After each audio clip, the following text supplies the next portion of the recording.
Hello and good morning, everybody, and welcome to the channel. I thank you all who are going to have made an effort to appear here. It's what time? It's 6. It's around 6 a.m. in Nairobi of Kenya, and I'd like to start with a word of prayer. Heavenly Creator, we come before you with thanksgiving for this day. We thank you for the year as it has gone so far, O Lord. We thank you for our life. We thank you for our health.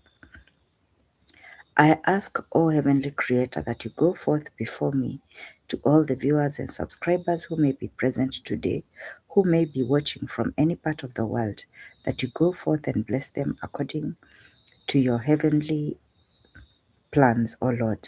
Sometimes we have wants and we have needs that are not the best for us, that may be driving us towards failure and towards doom. But only you know, our Creator, our Heavenly Father, and O Mother of all creation, you know what is best for us. So go forth before us and put on only what is good before us. Send your heavenly angels to come down and protect us and guide us to do only what is good for ourselves and for heaven above. We ask that you come forth before the nations that are now weeping because of the war.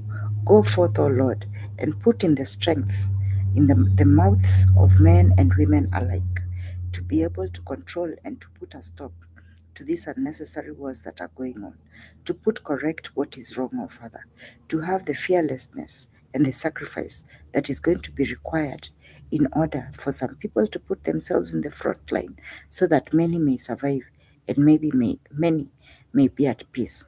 We thank you for this morning and we thank you for this day. And we ask that you help us to help others who may be in worse need, in worse shape, in worse need of hope and love than we are, that we may extend what little we can to them. We ask and pray this in Jesus' name. Amen. So I'm sorry that I have this huskiness. I've just woken up, and yesterday I was absolutely exhausted. I had gone with baby to, I had carried the little child when I went for my ordinary clinic, and I can't tell you, I can't lie that I was physically exhausted. We went and met the mother, which was very nice. I'm just trying to get onto my own channel so that I watch in case there's a glitch, in case there's anything that is not going right.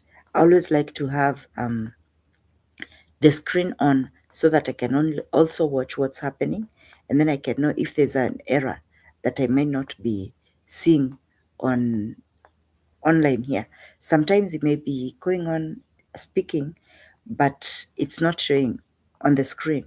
And so your viewers are, maybe some of them are not able to tell you.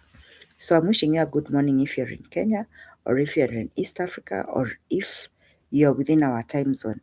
And if you're not, I'm wishing you a good day, or a good afternoon, or a nice evening. Today has woken up very dull. The sun is actually not up.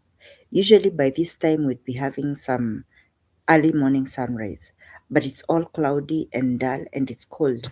You can see the way I'm dressed. It's cold, baby's still asleep. I've actually closed the door in so that he doesn't wake up unnecessarily early. And then in this weather, it's very easy for babies to get fussy. I was wondering what was that hanging. Oh, okay. To get unnecessarily fussy, and I don't want that happening. It's a very sad state of affairs, what is happening in the world with the wars.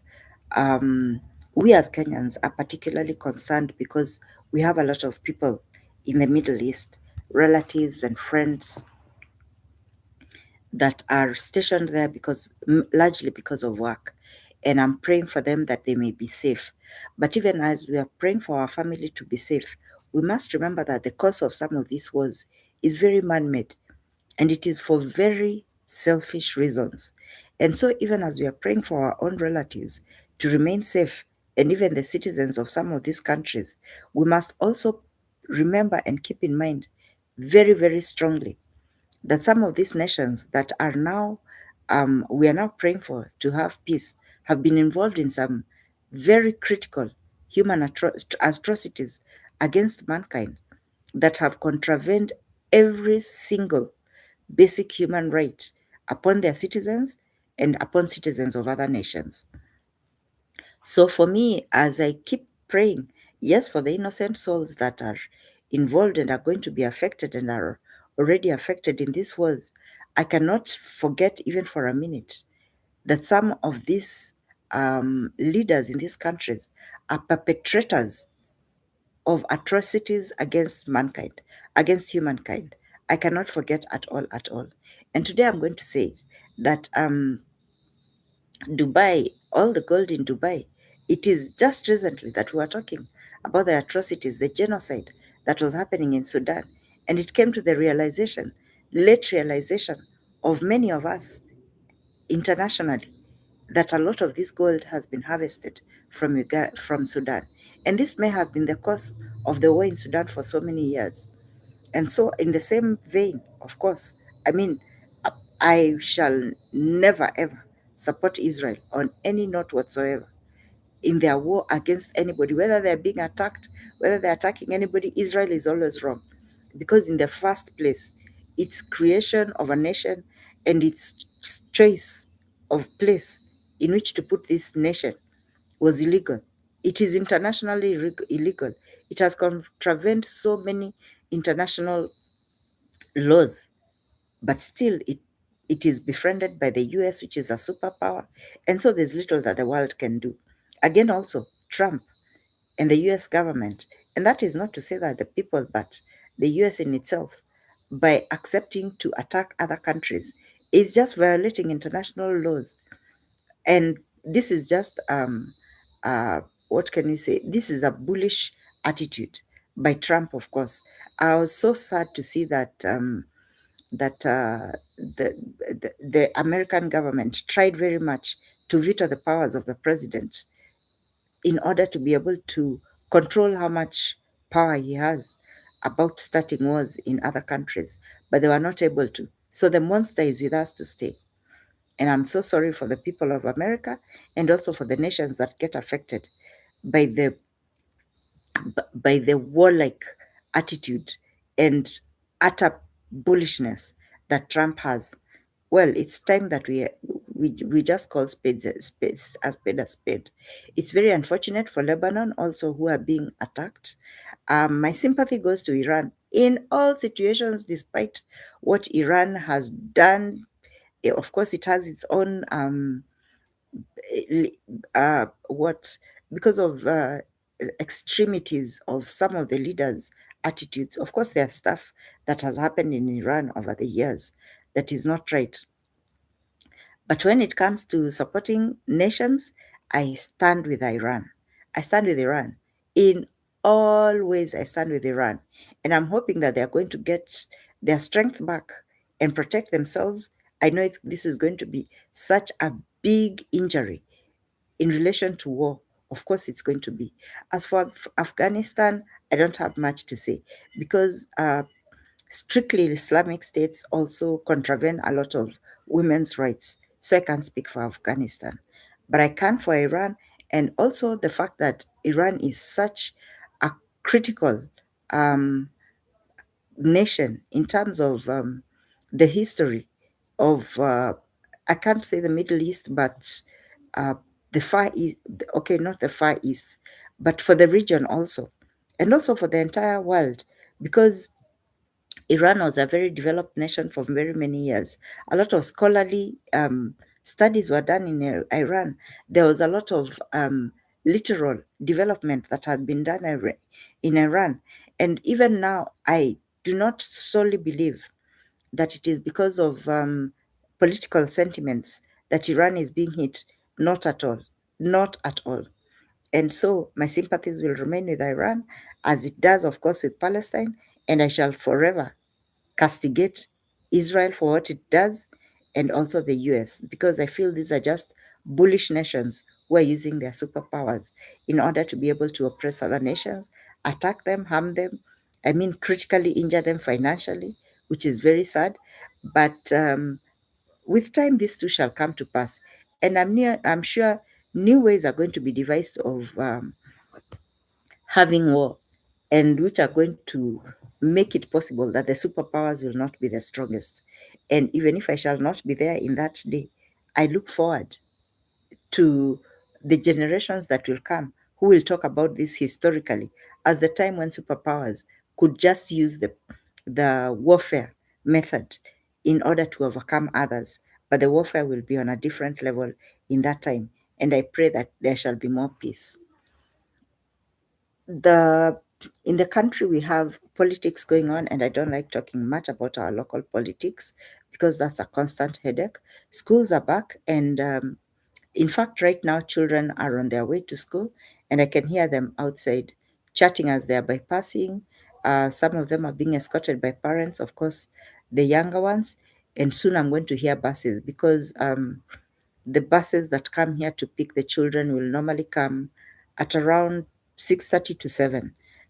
Yeah, we don't have many of the much earlier ones, at least in the region where I'm staying. Yesterday, when I went for my HIV clinic, I was very glad to have it fast tracked.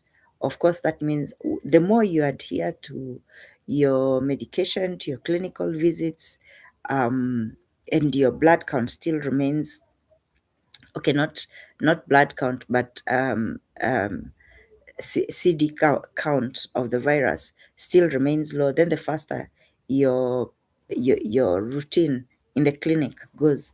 And I'm glad to be maintaining my undetectable levels. At the same time, it's such a sad issue to learn that a lot of infections are going on. The rate of infections, I do not remember. I think the only time when I remember it having gone low was during COVID. And right now, the biggest scare is that it's going very high, and especially among young people and also couples in marriages. And this is because of, what can I say? I'll not even put the moral question in it, but it's a question of honesty. There's so little transparency and honesty in relationships. And marriage, in Africa, for those of you who are not in Africa, marriage in Africa looks very different. You don't have to be legally married in a church or in a court of law or at the registrars. The people who, in fact, in the Kenyan law, by virtue of having stayed together for a certain period, then you're eligible to be considered as married. And so a lot of couples are married but have formalized either in the traditional way or have just formalized it by way of the relatives know one another, the friends know one another, they have children, and they've lived together for a period exceeding a certain number of years. But now the recklessness with which people are sleeping around is the cause of the rising numbers of people with HIV. And a lot of people are also refusing to get tested, though they suspect they might be having HIV, and they just live in the comfort of what they don't know won't hurt them until they get a condition, and then they go to hospital and they have to be tested. So you have to take care. You have to take care of yourself because HIV is going to be a condition that you're going to live with for life, taking your medication. And if you're in a relationship, for example, you're not going to be able to conceal your status because you have to take your medication, because you have to take care of other people living with you in the house. It's different for somebody like me who's not in a relationship and I'm living positively with HIV. If I get into a relationship, my partner will have to know as soon as possible within the period of us starting a relationship. And that is going to be necessary because I have to protect them. I have to protect myself also. And we have to protect any other people who are around us in so many ways, in variously. Because I'm living in the house with people, I'm interacting with people, but only on in matters sexual um, reinfection, it's going to be my partner that will discuss certain affairs with. But now, when you have a situation of so many people are moving around and so many of them are having partners with whom they do not, either they do not get the opportunity to discuss safety use of protection when having sex, or and that can happen when it's either rape or there's a lot of involvement of alcohol, in which case you're not going to have any stage at which you're discussing, or when it's involving minors who might not even have the choice because they're even ignorant to the fact that they need to verify certain things, that they need to protect themselves, that it is crucial for them, not just for pregnancy, but because of even STDs, even besides HIV and other opportunities, but especially because of sexually transmitted diseases. And so the same is happening with adults also. Sometimes it is just in the spur of the moment when feelings are escalated and emotions, and people get together. But what are the consequences of this when it is somebody whom you do not know? Assumptions do not get anybody anywhere. Nobody looks healthy. Nobody sounds healthy. Nobody smells healthy. You know, HIV is an invisible. It's an invisible. Um, what can I say? Yes, it is a disease, but it is silent. It's a condition, but you can. It's not visible. I mean, not everybody has any indication that they have HIV. It is silent. It is very silent.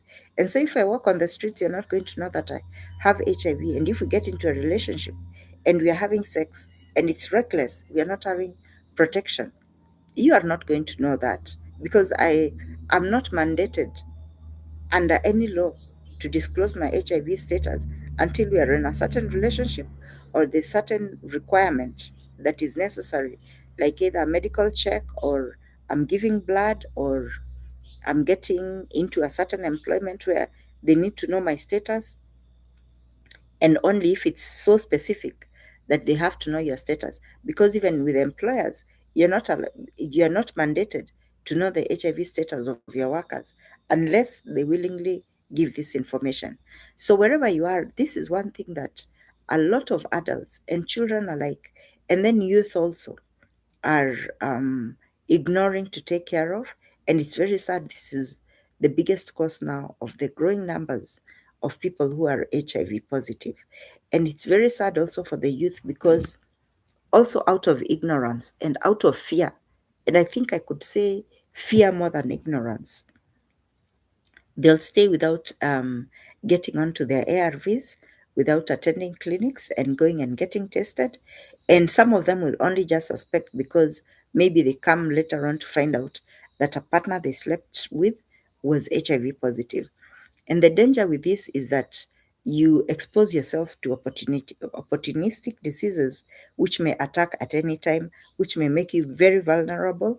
And sometimes the people around you might be taking you to hospital, and you're keeping mum. And if you find medical attendants who are not very keen, they are not going to test you for HIV, and they'll be treating the opportunistic diseases for a long time.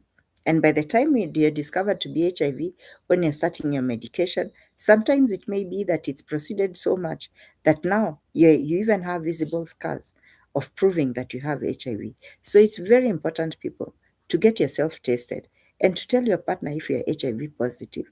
Disclosure is very personal. It's a sort of a coming out of the closet thing. You to and this is only, of course, particular for people who are friendly but are sleeping together. I mean, with a spouse, there's no question about it. There has to be full disclosure.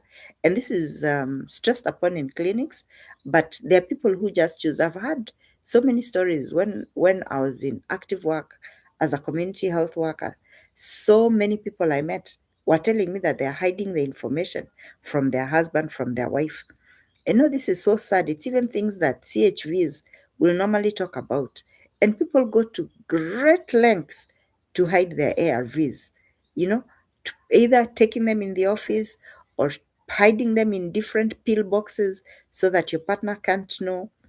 And you don't know how much danger you put yourself in and your partner in when you do not disclose your status. But that's just my take. Everybody has to take care of themselves in the best way that they can. I'm pleased to see that my subscribers have increased, And then I'm also celebrating that in this month, we finally hit the 39,000 viewers mark. For me, that's something to celebrate, because with growing my channel, every little step forward that I make is worth celebrating. Today I'm going to be purely resting. I'm going to be turning 60 soon in within this month. So I give thanks to God for so much. And now at my age, of course, this is the time when, and it's just by coincidence that this is the year when I've said I'm going to tick a lot of boxes in my bucket list, things that I wanted to do.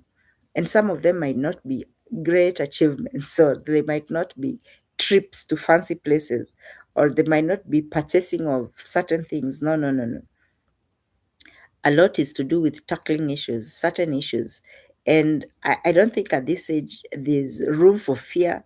Maybe there's room for hesitation, but not room for fear. What needs to be tackled is going to be tackled, and the outcome will be faced as it comes. And all I can do is to pray to the heavens that every issue that I tackle is going to go well, and where it doesn't go well, that I'm going to have the grace to bear with the outcome that I'm going to get. But I'm forging forward. On the issue of finances, of course, that hasn't still worked out very well, but I'm just going to continue with resilience into trying every single venture that I've tasked myself to start this year, or to continue with, or to improve, in order to improve on my finances, because it's so crucial that I have a regular income in order to do so much. I mean, YouTube is just one of the channels, one of the main channels, because if I get monetized, I anticipate that with the kind of production I'm making and the kind of resilience that I have, I'm going to be making a comfortable amount. But I don't put all my egg. I can't, and I don't, and I will not put all my eggs in one basket. And so I have other channels that I'm following, and I'm hoping that they are going to be fruitful and successful. At the same time, I have so many things on the personal front in my home improvement that I aspire to do, that I have planned to do, that I have set upon already, started processes of ensuring that I complete. And this is an uphill task. This is perhaps one of my biggest um, challenges for the year, because they're all monumental things that I have to do, and the pocket is just one. It's me and then the children helping. And I'm trying as much as possible to limit how much they can assist me, because they're young, they're just starting their families, they have so many needs, and they are living in such challenging times. I mean, rent alone in Nairobi right now is a nightmare, in my opinion. In my opinion, and I'm a very frugal person. But now, notwithstanding transportation costs, and then living expenses, and then living a life, of course, as a young person, having your fun, and at the same time meeting obligations of different kinds. I feel for them. I feel for them, and I know it's it's a daily struggle. It's a daily struggle, and I know very much they'd like to assist me in every way possible, but I also want to assist them in every way possible. And I'm the older and wiser one, though I'm not the richer one. Yeah, I really wish that I was the richer one, I was the wealthier one, that I was the one who had more money, because I'd have a bit of power. I'd have a bit more leverage in some of the decisions or some of the guidelines I give them. But because of my limited, I can't quite call it complete financial incapability, but my limited financial capability, it um, it puts me at a certain um, what it limits how much leverage I can have on making some decisions concerning their lives.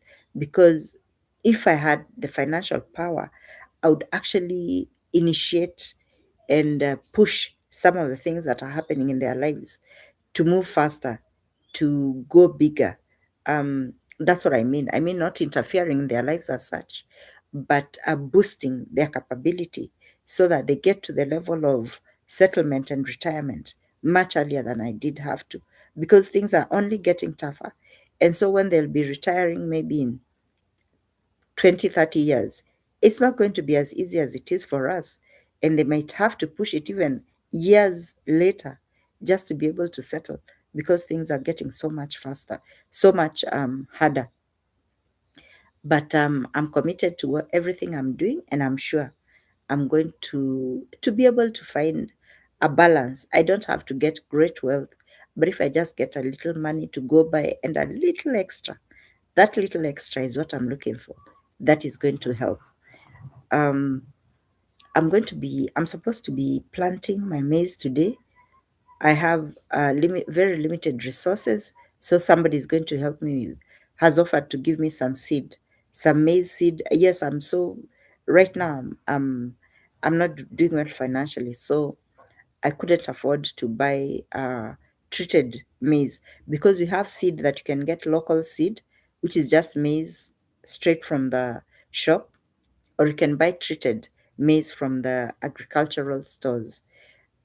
Here we have stores that are both veterinary come agricultural, and so we get treated packets of maize from them, which is has been treated against attack by pesticides, by pests, and by pests and insects. Like where I am, we normally have not rats, what are they called? They are squirrels. We have squirrels in some sections. I can say I'm lucky in my farm. I don't have so much of squirrels. Some farms have, and it usually depends with if there's a hideout nearby. I also have the lack of my compound being slightly, what can I say, porous, because it's not totally fenced and it's not walled. So a lot of dogs usually converge here, because keep mingles with a lot of dogs in the estate. And so a lot of nights and during the day, they'll be around my compound. And so because of that, the squirrels don't keep away from my shamba, from my farm and the next farms very much. But I don't have any control over weevils and other insects that are either carried by the wind or fly over from neighboring farms. So when you get the treated maize, it's already pre-treated, so that it doesn't get easily attacked by rodents and also by insects. And so this year, I don't think I'll be able to afford that. And whatever maize I get, that's what I'm going to use. That's what I'm going to plant. And I have beans. I have some beans I had bought for consumption, and I'm going to consume them on the farm. Yes, that's what I'm going to do. I'm going to consume them on the farm, and then see how it goes, so that at least the rains don't go and I've not done any planting. I have a lot of housework to do today because of having left yesterday, and I think I had a bit of lethargy. A lot of the washing that I did, I still haven't folded the clothes. I can see them. I've laid them on the chair just here, so I'm going to need to fold them. And then yesterday I was in such a rush in the morning when we were going for the clinic with baby, that I was giving him tea, and I had the cup on the table. And I think I was dressing him and he hadn't finished his tea, or he had finished his tea but I hadn't finished mine, because I normally feed it after he's eaten. And then I knocked the cup over and it spilled on the carpet. And so, oh gosh, I'm going to have to I'm going to have to clean the carpet today. And then with the weather looking like this, but I know why.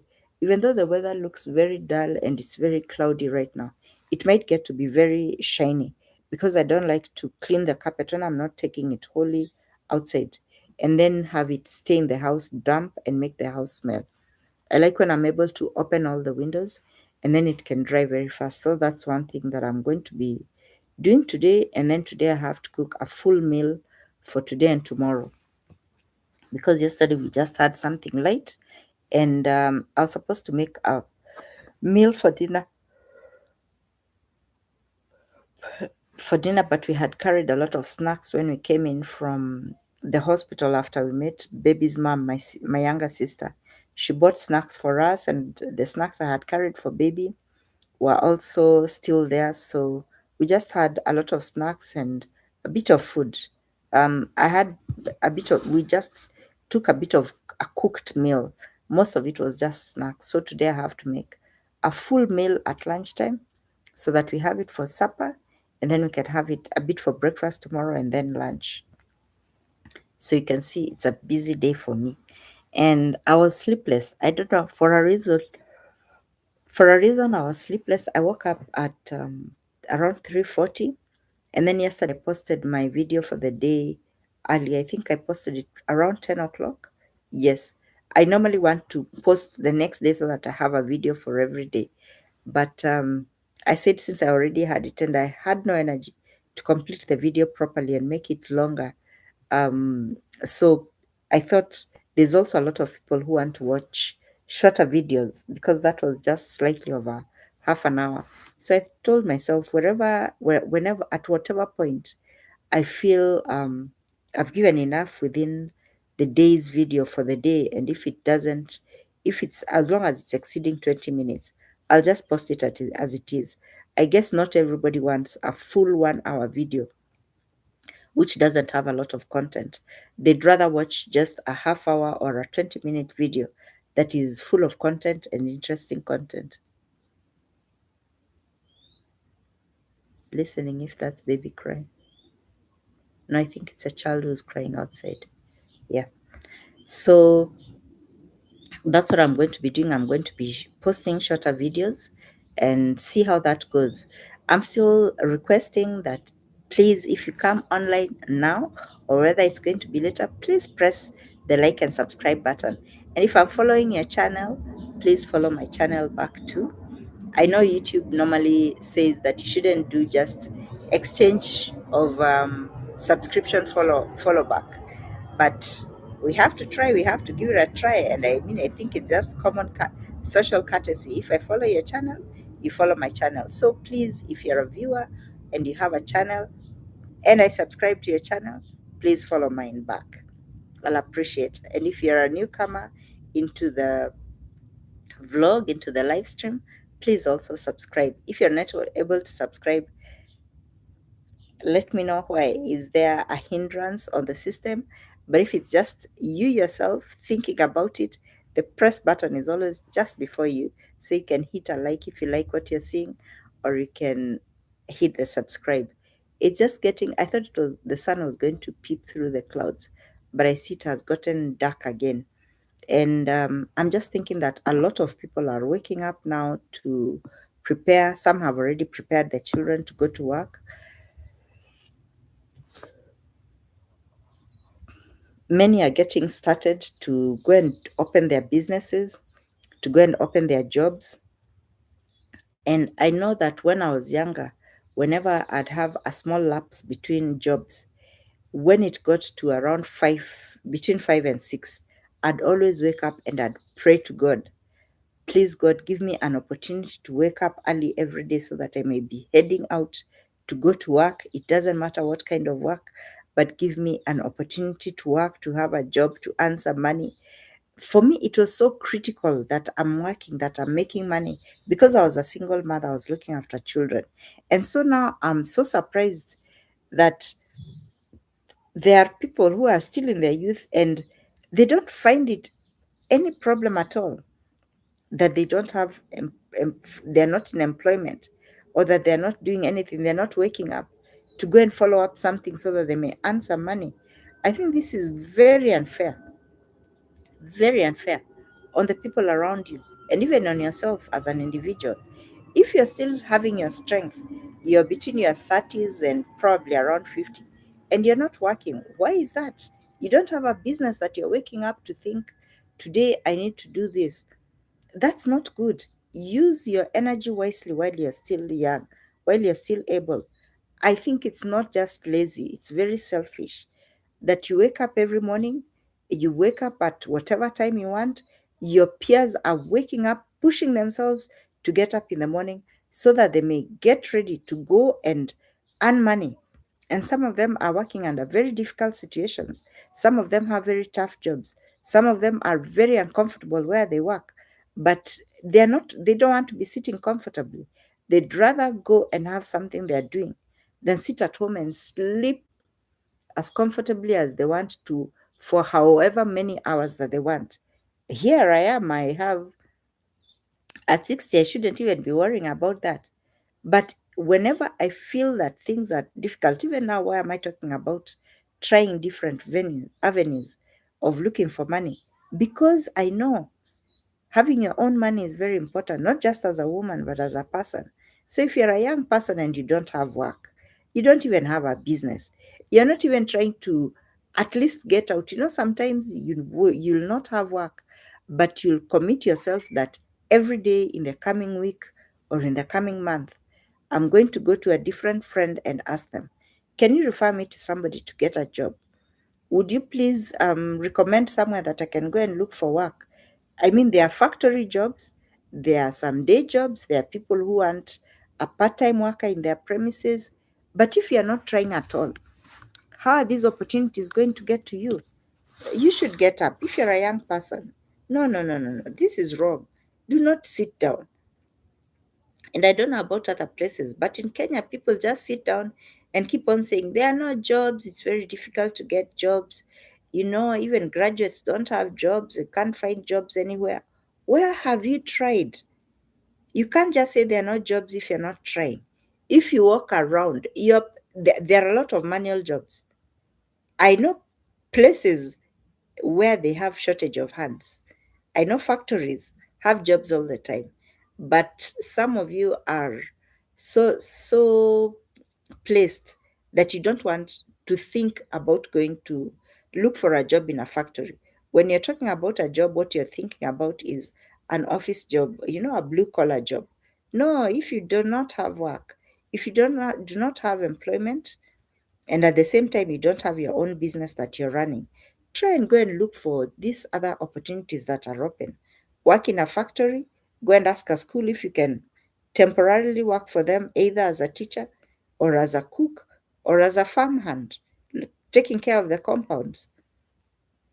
But just get yourself some money and put your shame down. Right now, I think as a global village, we know that every kind of job has its own respect.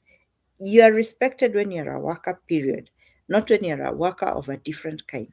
There are no workers who deserve more respect than other workers. If you're working, you're working, period.